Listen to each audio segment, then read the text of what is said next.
all the way patriotic and everything else. It has to go to infinity. Bro, what they talk about some deviations in attention will be Super treason? Earth, our home. Oh, hello. But freedom doesn't come free. No! Sweet liberty! No!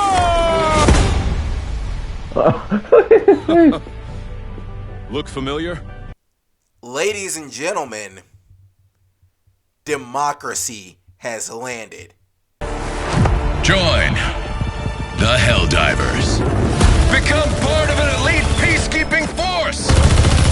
This is comedy already. Man, this game is some dumb and low-key smart fun.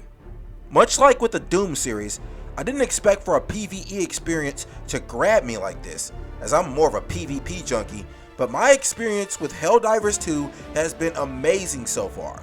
I only have 30 hours in the game as of recording, but I feel like this game is simple enough for me to understand and review in all of its glory. The game is simple on the surface, but somehow the experience is nuanced enough to keep me thoroughly entertained. From the patriotic theme of liberty, the hilarious voice lines, even more hilarious deaths and ragdoll physics, the powerful stratagems and their arcadey combos, visual destruction of environments and enemy armor, as well as player dismemberment, to the detailed progression system and lack of monetization, Helldivers 2 is a masterclass in live service done right. And we didn't even see this coming. It's like a random ass blessing that just fell out of the sky. Not from the heavens, but like Arrowhead tripped and accidentally fired in the air, missing the mark. But they didn't miss the mark. Not with this one. I'm P34J, and this is my review of Helldivers 2. I'm gonna start with probably the most eye-catching aspect of this game. Why is this game going viral on social media with memes? I'm doing my part. I'm doing my part. I'm doing my part. I didn't do fucking shit! The theme. See exotic new life forms. And spread managed democracy throughout the galaxy. Become a hero. You see, Become a manage legend. democracy, bruh. Become a Helldiver. This shit is comedy. I can't even hold you. This has got to be the cheesiest, overly patriotic thing I've ever seen. Something straight out of the 80s and 90s. 18 years average, bro. What the fuck? Man, I can't Grandma believe gets straight we're out of high actually school. gonna become Helldivers. Approaching LZ. Next recruit, prepare to dismount. Liberating the galaxy. Stomping bugs. Every kid's dream. Good luck out there. I'll see you on the front lines. This shit is You're on funny. your own from Me being the uncultured swine that I am, I've never seen Starship Troopers, but I can see this game is heavily inspired by that. And now I'm interested in seeing that movie because of this.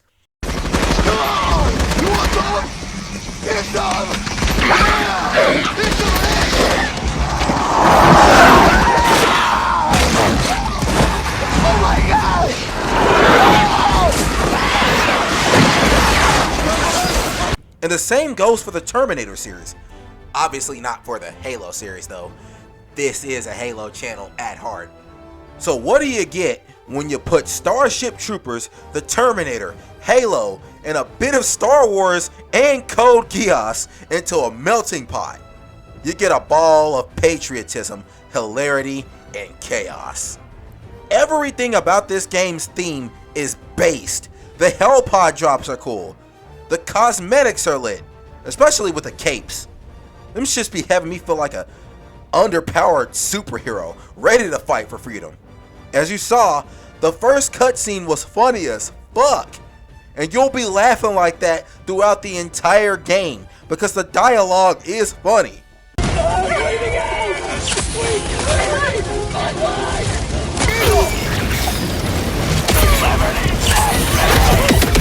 How'd you like the taste of freedom? Injury? What injury?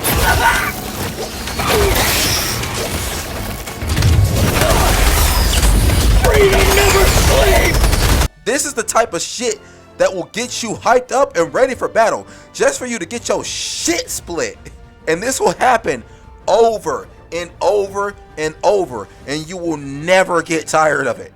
I can't fault a game for having this much repetition of voice lines if they are of this quality. Democracy fills my sample container. Sweet liberty, my arm!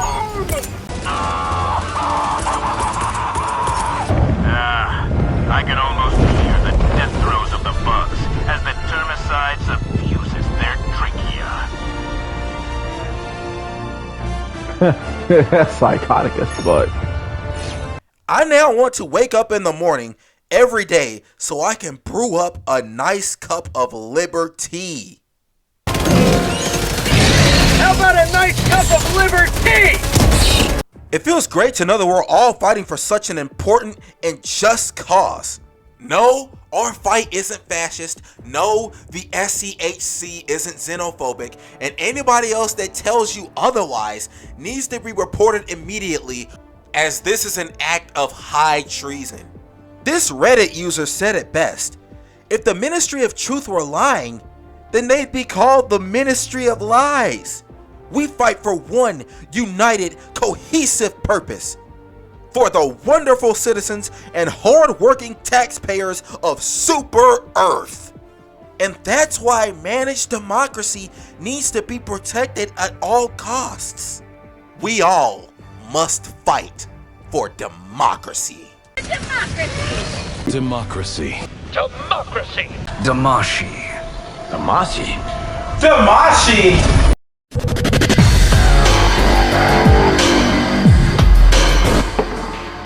In all seriousness though, the propaganda in Helldivers 2 is brilliantly self-aware. There are some funny ass tips when loading in missions, cheesy commercials, and even brainwashed, unbiased reviews. The in-game universe takes itself so seriously while the developers are obviously taking the piss. And it's a wonderful sight. Now, they're coming for you. The only thing that can stop them? The Helldiver. A strong economy. Don't let your family get murdered. Spend your extra cash today. This epic theme sets the stage for some epic battle. Like I said earlier, the gameplay is simple on the surface. It was pretty easy to pick up. Most shooters like Call of Duty, Halo, Reach and Onward, Fortnite, The Finals, and Doom Eternal have all these advanced movement mechanics and wacky abilities you have to keep up with and master. But, much like Remnant 2, the combat on here is actually pretty simple to pick up.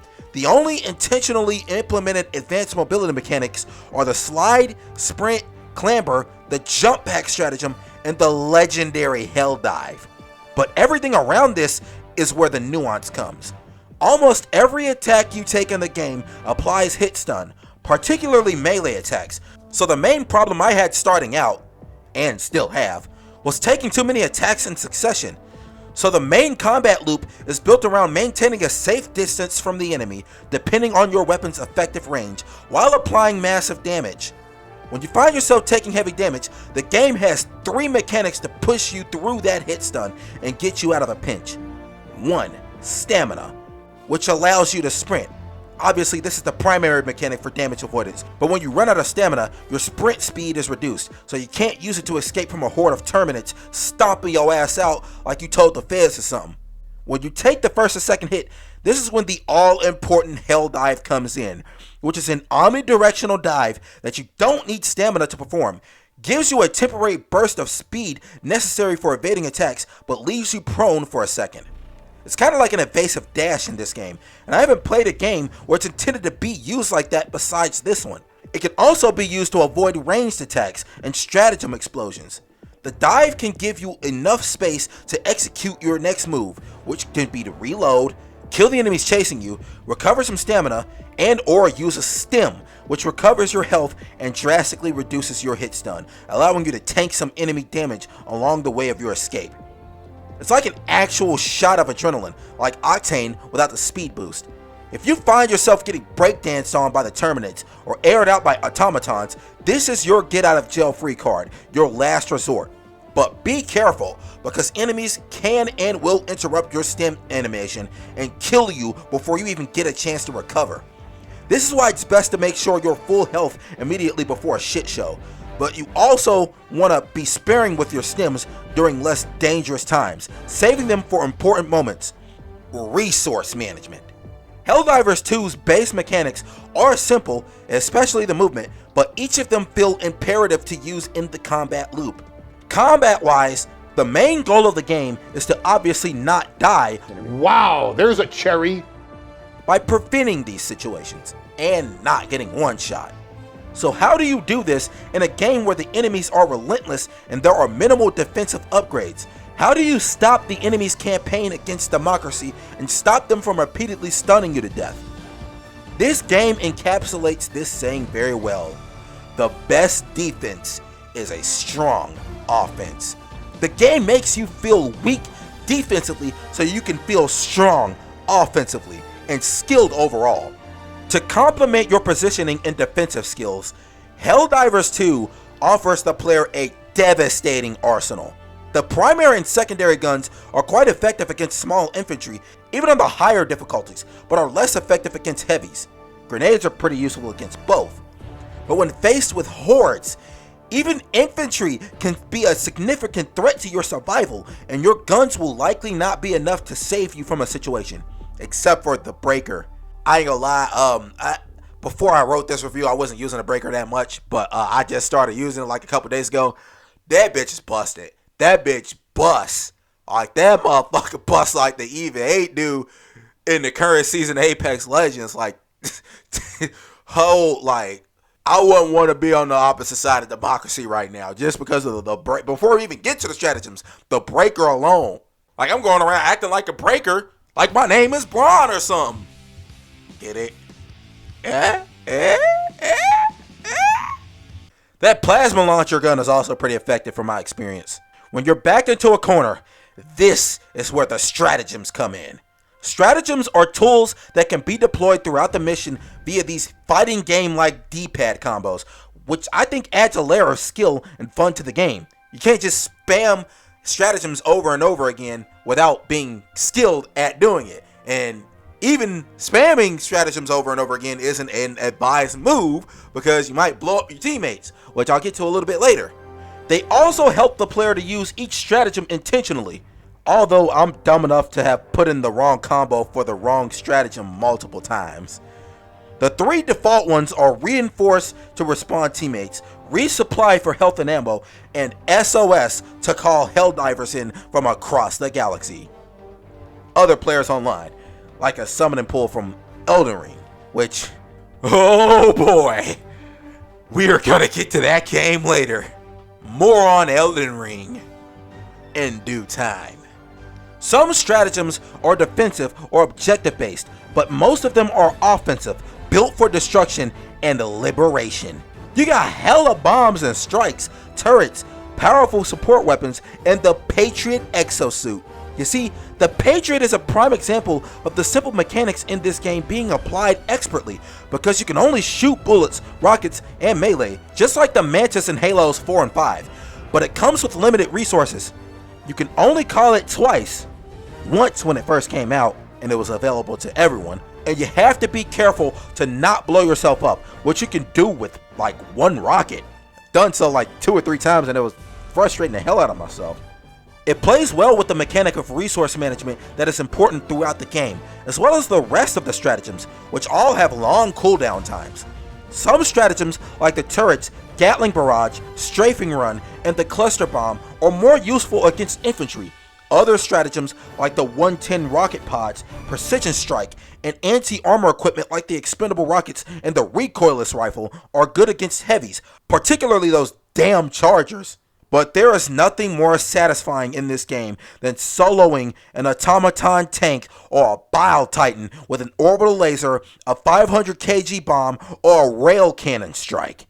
And you have to manage your use on these because they have absurdly long cooldown times and limited uses. Save these for the biggest of the big enemies.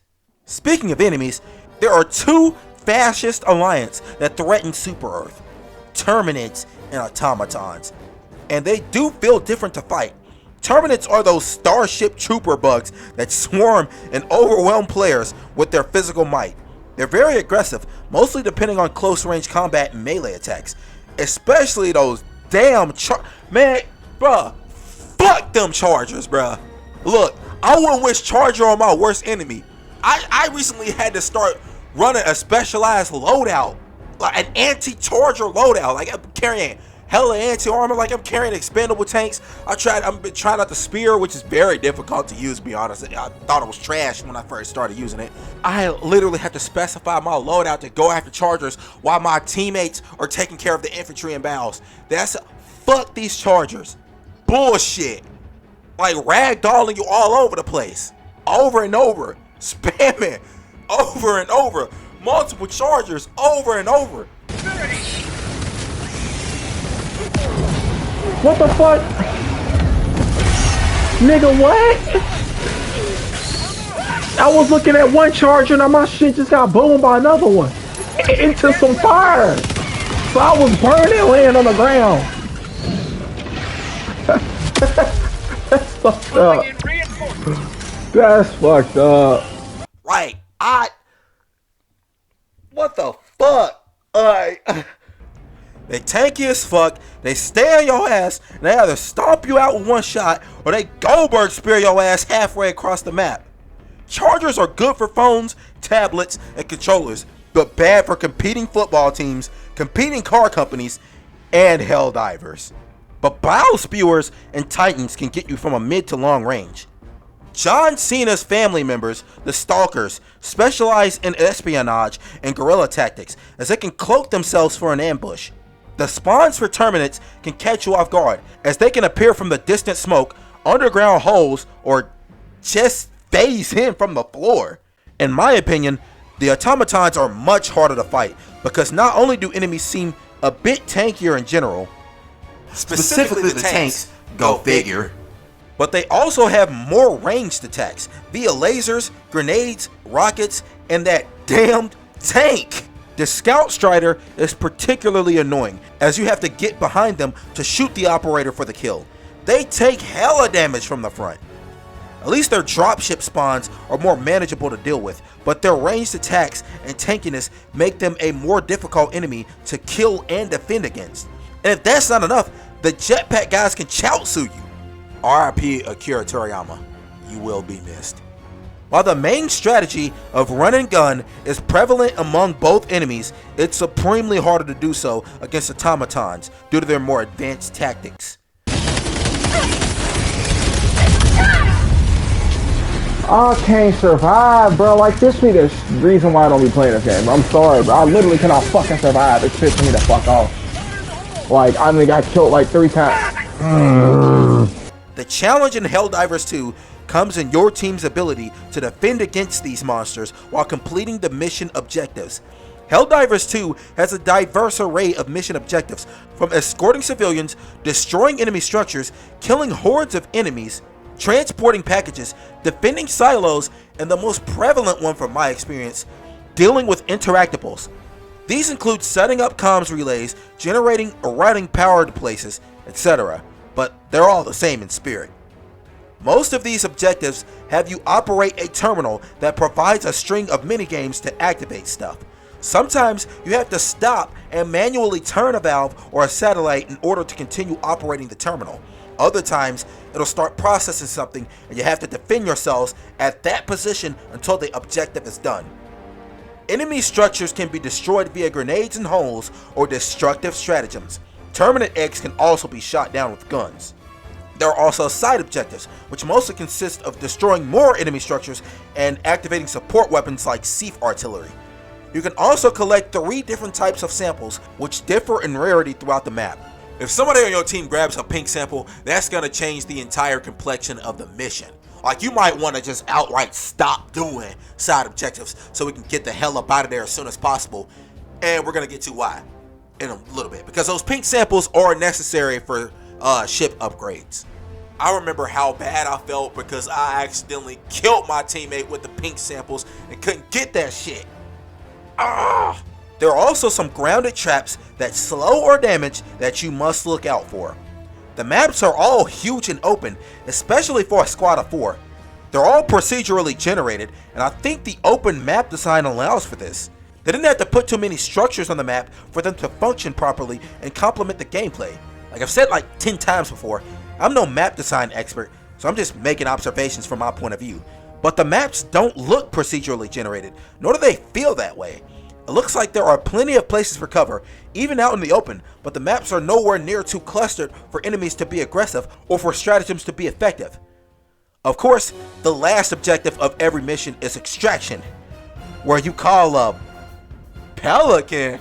Hey, come on, y'all. Watch out. I'm sorry, like, the Halo fan is coming. Come on, man. Down to evacuate the premises. Except for extermination missions, the ship takes some time to reach the landing zone, so you have to stand and defend in the meantime. These are some of the most epic standoffs of the game, because at the last minute, everything is thrown at you. Multiple Titans, multiple Chargers, multiple Hulks, and it's all in one small area where you can't stray too far from or the extraction will cancel. These holdouts are desperate, pressure-inducing, and are extremely fun.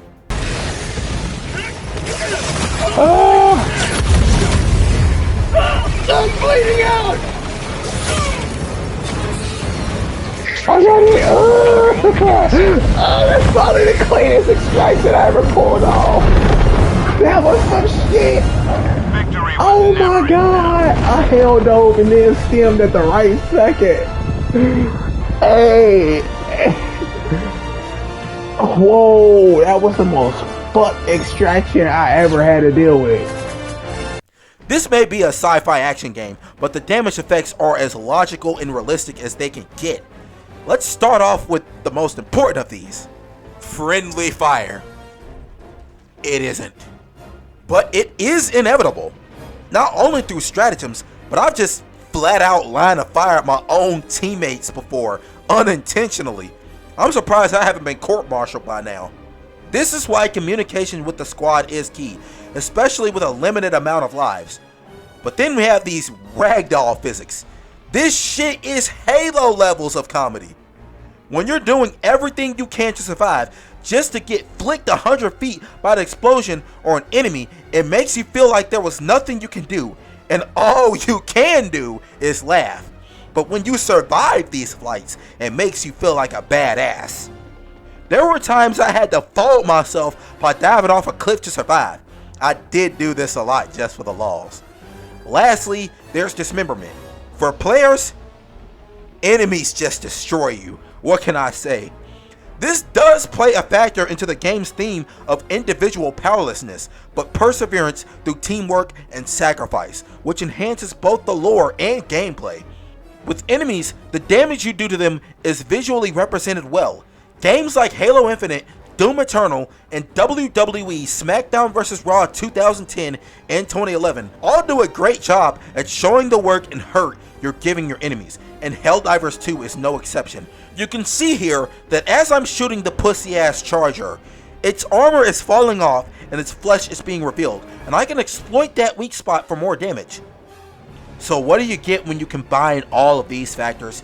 You get a unique, strategic, chaotic, slower but deliberately paced gameplay loop with a huge comedic factor and lots of activities to complete that will keep me coming back for years to come. But what'll be my purpose for replaying besides gameplay? Progression. First off, at the time of recording, I'm only level 20. Probably gonna be like level 25 or maybe even higher by the time this video comes out. But I still have a slew of upgrades and stratagems to unlock for the Super Destroyer. And in each mission, along with XP, which you will need to level up for eligibility to buy certain upgrades, there are 6 different forms of currency.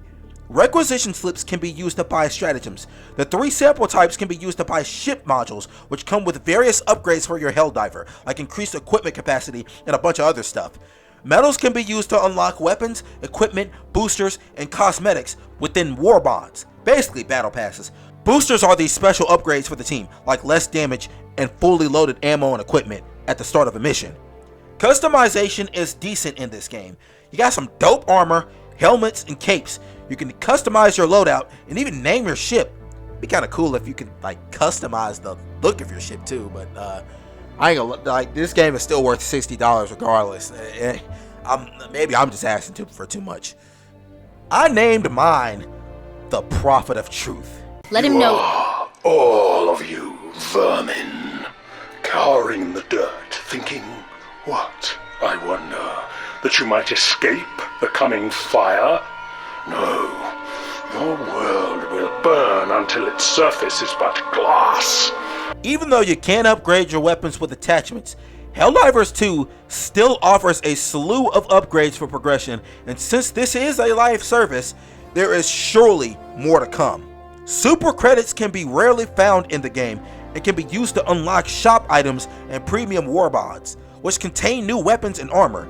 I've heard the weapons are trash, so they're not pay to win, so I'm pretty sure people are going to complain about charging money for useless items as well. I don't know. I don't mind the way it's been implemented. As the only currency in the game that can be bought with real world money, Arrowhead doesn't empty out your wallets with inflated prices to force you to buy them. There is no foul play here. Once again, no loot boxes. Yippee! Fuck you, gaming industry. But it gets even better. The whole time, you'd think I'd be describing a $60 AAA experience. This game is only $40. How the fuck are they making money? Like, I ain't gonna complain, but like, this shit is incredible. I said Doom Eternal was consumer generous, but this shit right here is just above and beyond. This is unheard of. Take notes, gaming industry. You don't have to nickel and dime your player base to artificially farm engagement. Helldivers 2 is how you do live service. Make a good game first, and then the money will come to you. This game got me to ask the same question I asked about the finals. How the hell does this game look so good with such a small file size? Did Embark Studios share their secret with Arrowhead? The only thing to graphically criticize in this game, much like Doom Eternal, are the human character models. Other than that, the environments look amazing. And I'm only playing on PS5, so I can only imagine what this game looks like on PC. Call of Duty is over 100 gigs, and it still looks shitty compared to this. Hell, I watched Ackman's Battlefront Classic Collection review, and that bitch was over 60 gigs for 2 broken ass ports for 2 old ass games. What the fuck is y'all doing, AAA gaming industry? Compress y'all shit. This game has to be the biggest graphical jump for a sequel I've seen since Halo 3. WWE games have had some impressive jumps as well. If you want to count Dragon Ball Raging Blast as a sequel to Budokai Tenkaichi 3, that's actually a huge jump as well. And Helldivers 1, from what I've been looking at, don't even look that bad. I mean, it was made in 2015. So, of course, it's not going to look terrible, but like, wow.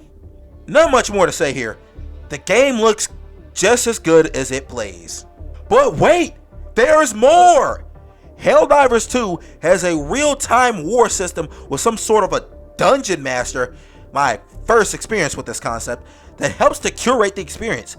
When you start a mission, you can either fight on the automaton side of the galaxy or fight on the Terminate side. Each side has multiple sections with a slew of planets where you can see the liberation progress on each one as a percentage.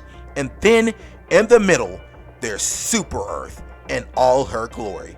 So globally, if we as a player base successfully liberate planets, we can push back into enemy territory like the like the liberals we are. If we're getting our ass whooped though, they push into ours, which begs the fearful question, what if the enemy eventually reaches Super Earth? Imagine what the gameplay is gonna be like for that. And that's not the only tantalizing possibility to ponder. I've heard that Bile Titans are considered small on their home planets. I mean, they've already announced flying Terminids, and my reaction to that news was not of an excited gamer, but of a concerned soldier. I immediately went, fuck, as if it were an actual war. It damn near is. There's daily missions that reward medals and special events, like the time we were supposed to get the Patriots, but the automatons attacked the production facility. I wasn't there for that, but I sure did pop my ass up when we first got access to them. Also, the first time I had a stratagem slot locked off, I thought it might have been a glitch. But no! Apparently, some planets have modifiers that can affect stratagems, weapons, etc.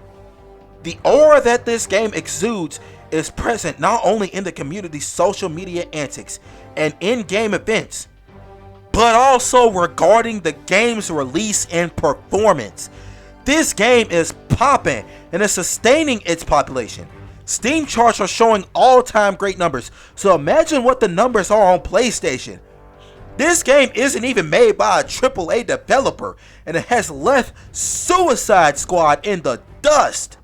Nobody expected this game to blow up, not even the devs themselves. That's right, when the game first launched, there weren't even enough servers to support the entire player base, and this is one of the only situations where I can net that as a positive. The server issues were fire. That's live. I learned from Ackman's review of the game that the devs actually said, don't buy the game until the issues are fixed. And then they fixed them. They added more servers. You ever seen a CEO be like, yeah, it's okay if you don't buy our product right now? No, you don't hear that. There are only a few mainstream developers that haven't folded on a release, with id Software and From Software being the kings. Rockstar technically haven't faltered on a main release, trilogy fiasco aside. We've seen new devs step up to the plate like Embark and Larian Studios. Arrowhead has added its name into the mix, and I hope to not see it taint its legacy like Bethesda, CD Projekt Red, and Rocksteady. But for now, I'm just gonna enjoy the ride and give Arrowhead their due praise. I'm also gonna give this game my criticisms, which aren't too many. First off, might start a storm with this, but I feel it needs to be said.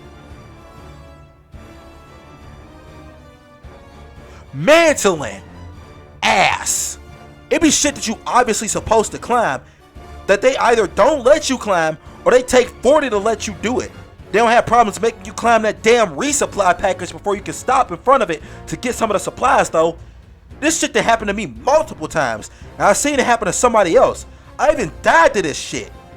Like, why I gotta slow down and get the resupply package when I know I'ma die if I do?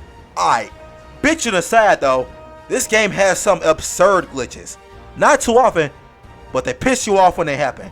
Now, I'm not talking about getting stuck under a dead Terminate, because that's live. Damn near keep that in the game. But getting stuck in a defrost pod or entering a ship, that's ass. I done seen people get stuck in the damn ground.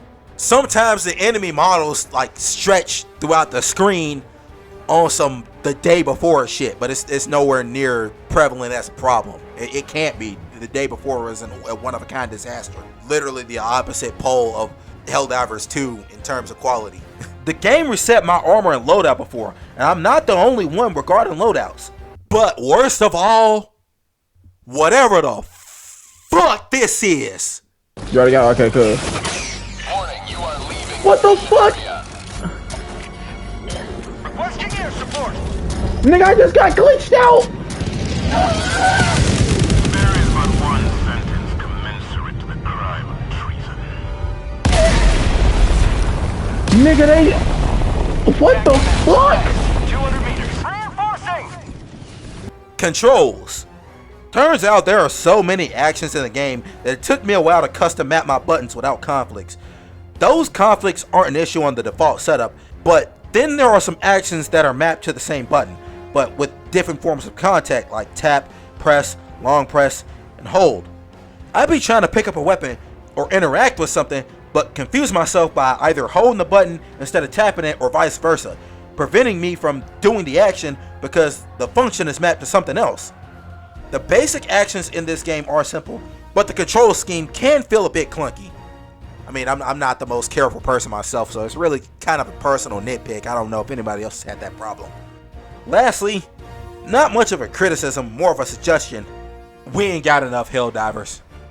Xbox, Nintendo, we need y'all. Managed democracy calls for aid from all directions, and we need as many Koopas and ODSTs as possible to join the fray. Helldivers 2 is a phenomenal sleeper success that has grown not by excessive marketing, low quality, and egregious monetization, but by a quality experience followed by good old word of mouth. To have this happen right after Palworld makes me glad to be alive during this time, and I'm glad I'm choosing now to diversify my catalog, because now I'm going to have a bunch of games to enjoy over the years. Helldivers 2 will surely be one of them, as its simple movement and slower paced but chaotic, nuanced, and strategic gameplay have tugged my attention from other games. The comedic and self-aware theme of exaggerated patriotism is meme-inducing. The quality and quantity of content in this game, with the cool cosmetics, useful upgrades, and powerful stratagems, provide replayability and make this game worth $60. But it's only $40, and they don't empty your slacks with bullshit microtransactions. Elden Ring came out in early 2022, and people were already saying it was Game of the Year, and it wound up being just that. If not Palworld, Helldivers could do the exact same thing, and the only other game that has a chance of stopping it so far is a game that's already out. Elden Ring, via its Shadow of the Erdtree expansion. As a side note though, kinda hoping Dragon Ball Sparking Zero kills all the competition and takes the throne. Arrowhead have created a masterpiece. I owe you one, Act-Man. And while it might be too early to tell, nothing currently in sight can stop Helldivers 2 from becoming one of the greatest games of all time. And if anyone wants to stop Super Earth and get in the way of democracy, let them come. Let them brawl. Let them face the insurmountable might of the Helldivers. Alrighty, there it goes, folks. That is the Helldivers 2 review. This game came out of nowhere for me. I'll talk about a lot about the family members that I play with. I play the game with every day. They're the ones that recommended the game. They were hyped about it. Playing it like every night, and I was hearing them. It really just got me curious. I saw everything that was going on with the game as far as popularity, and it was time. And it got it literally slipped itself in the middle of me doing some other stuff. Like I just got done with Doom Eternal, and of course I'm starting at I'm actually 60 hours currently in Elden Ring. Oh yeah, we're gonna get to that. I've been talking about how I've been procrastinating on Remnant 2. I've been procrastinating on Elden Ring even longer. So that's one game that I'm not gonna count in regards to getting in the way of Remnant 2. Helldivers 2, however, that just directly got into the way of Remnant 2. I haven't even played Remnant 2 in a minute. I still gotta do the second half of that Mortal Kombat review. I'm gonna do it. I got some trepidation about that bitch ass invasion mode because I was playing a little bit of it and this shit felt tedious. I just never completed a season. I'll at least try to get decently more into a season if I don't complete it. If it's too ass, I can't do it. I'm sorry, but I will get that review done. But it's just more of that's gonna be a bit more of a long-term thing to be honest. I've got much more pressing matters. Like finishing, I need to get the Remnant 2. But I just started playing Horizon Zero Dawn. I got a lot going on. I just bought the Pac-Man game, the Pac-Man World Repack. And I'm pretty sure I'm going to finish and review that before Elden Ring or Horizon. I'm also playing Doom 1, 1993. The point is, thank you all for supporting me. Thank you to whoever's watching. Thank you for the people I play with. You know you are. Shout out Sling. Shout out a lot of Grams. You know, specifically in regards to Helldivers 2. Oh, shout out Account Redacted as well. Thank you all for taking this journey with me. This is P34J. I'm doing my part. Have a good one.